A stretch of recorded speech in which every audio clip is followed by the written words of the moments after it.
भगवान वायुदेव ने कहा, हे धर्म, जब ये मृत्यु लोक के लोग सत्कर्म करते हैं तब तुम्हें भी शक्ति मिलती है, और जब तुम्हें शक्ति मिलती है तो फिर आप सबको माला माल कर देते हैं।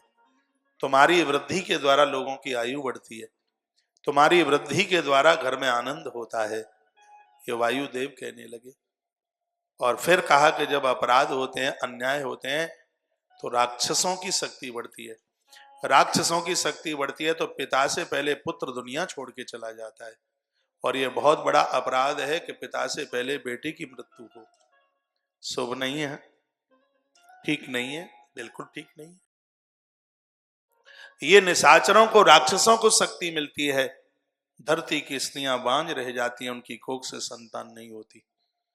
जब इन राक्षसों को ताकत मिलती है तो अन्याय और अपराध होता है, धरती पर विचार बढ़ता है, मारा मारी होती है, राक्षसों की शक्ति बढ़ती है, पूरी धरती रुग्ण हो जाती है।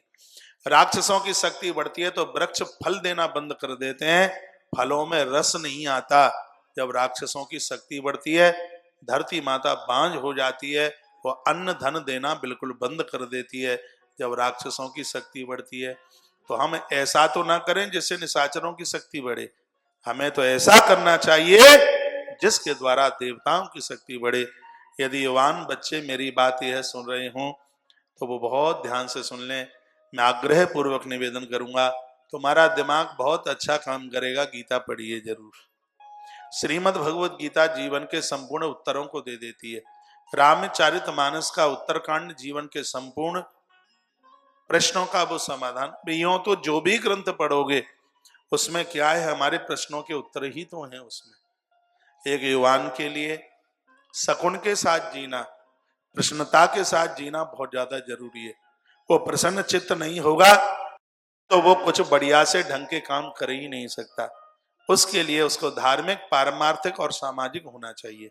जितने भी युवान भाई बहन मुझे सुन रहे हैं, तुम्हारे जीवन में 3 चीजों का होना जरूरी है, परमार्थ, समाज और धर्म। जिसके पास ये 3 चीजें हैं वो एक दिन राम की तरह बन जाते हैं, राम की पंक्ति में खड़े हो जाते हैं, लोग उनका आदर करना शुरू कर देते हैं। उनके द्वारा इस धरती को सफलता, उनको सफलता और इस धरती को प्रोग्रेस, उत्कर्ष मिलता है। इसलिए उन्हें 3 चीजों को अपने जीवन में स्वीकार कर लेना चाहिए।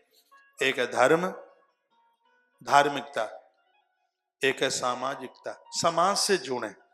अपने लिए करते हैं, मम्मी पापा के लिए करते हैं, बहुत अच्छी बात है, लेकिन कुछ समय निकालकर वो कुष्ठ आश्रमों में जाएं, वहां जाएं जहां दीन दुखियारे लोग रहते हैं, वहां जाएं जो शरीर से बहुत घायल हैं, उनको आपकी जरूरत है।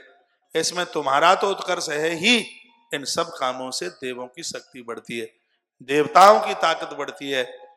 और सच में ऐसा है कि धरती पर फिर रोग नहीं फैलते, तो लोगों को दवाई की जरूरत नहीं पड़ती। और मैं तो कहूंगा दवाइयों का विकास नहीं, बुद्धि का विकास होना चाहिए। बुद्धि का विकास होगा तो औषधियों की जरूरत ही कहां पड़ेगी फिर। आज देश का इतना पैसा दवाइयों के ऊपर खर्च होता है, ऊट पटांग काम करने से। इसलिए किसी न किसी प्रकार से अपने आप को बदला जाए।